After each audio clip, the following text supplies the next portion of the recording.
आप देख रहे हैं विदर्भ समाचार, आवाज विदर्भ की। नमस्कार, विदर्भ समाचार में मैं नेहा आप सभी का स्वागत करती हूँ। बढ़ते हैं आज की कुछ खास खबरों की ओर। राजस्व विभाग राज्य में 17 सितंबर से 2 अक्टूबर तक सेवा पखवाड़ा चला रहा है। इसके अंतर्गत खेतों का मानचित्रण, अतिक्रमण हटाना, राष्ट्रीय राजमार्गों जैसी सड़कों का क्रमांकन, सभी के लिए मकान आदि कार्य किए जाएंगे।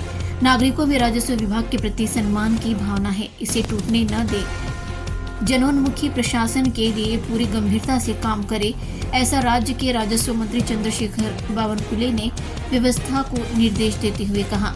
वे जिला कलेक्टर कार्यालय में राजस्व विभाग के अंतर्गत भूमि अभिलेख, स्टाम्प पंजीयन आदि की समीक्षा करते हुए बोल रहे थे। आम और गरीब लोगों को अच्छी सुविधाएं प्रदान करना हमारा कर्तव्य है। गतिशील पारदर्शी प्रशासन को लागू करने के लिए प्रणाली को सतर्क रहना चाहिए। लोगों को सरकारी काम के लिए किसी भी परेशानी का सामना नहीं करना चाहिए। इस बात का ध्यान रखा जाना चाहिए कि कोई भी अपने घरों से वंचित न हो। एक भी किसान बिना पांदन सड़क के न रहे। कार्यालय में एक सार्वजनिक बैठक का बोर्ड लगाए और लोगों के संपर्क में रहे। सरकार की नीतियों को प्रभावी ढंग से लागू करे। इसके अलावा राजस्व मंत्री बावनकुले ने कहा कि नगर निगम और नगर पालिका की सीमा के भीतर स्थित झोपड़पट्टियों की भूमि को भी नियमित किया जाना चाहिए। सरकारी जमीन पर सभी घरों का सर्वेक्षण किया जाएगा। चंद्रपुर शहर में 55 झोपड़पट्टी वासियों को कानूनी घर देने के लिए जल्द ही निर्णय लिया जाएगा। उन्होंने आशा व्यक्त की कि अगले 5 वर्षों में महाराष्ट्र का देश में सबसे अच्छा राजस्व खाता होना चाहिए। अपना अच्छा काम प्रस्तुत करे। इस प्रस्तुति को राजस्व विभाग की वेबसाइट पर अपलोड करे। कृत्रिम रेल नीति के अनुसार सरकारी निर्माण में 50% रेत अनिवार्य कर दिया गया है। कृत्रिम रेत परियोजना के लिए अधिकतम प्रयास करें। प्रत्येक जिले में कम से कम 50 परियोजनाएं शुरू की जाए। राजस्व अर्थ न्यायिक मामलों को 3 महीने के भीतर निपटाने के निर्देश दिए गए।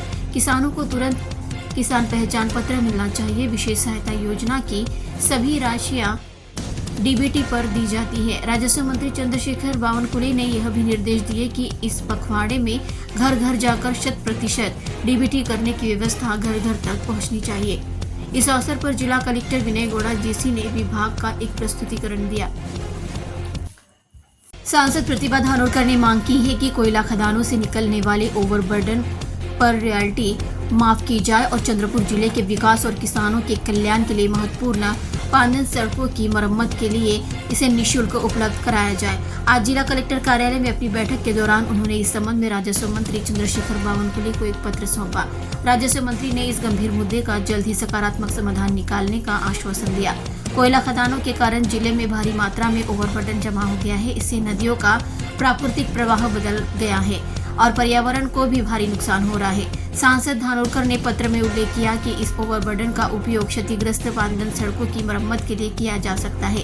इससे किसानों की समस्याओं का समाधान करने में मदद मिलेगी।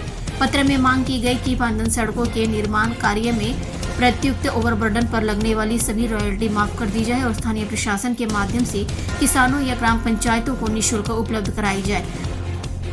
खबरों में बस आज इतना ही। ताज़ा खबरों के लिए देखते रहिए विदर्भ समाचार। तब तक के लिए नमस्कार।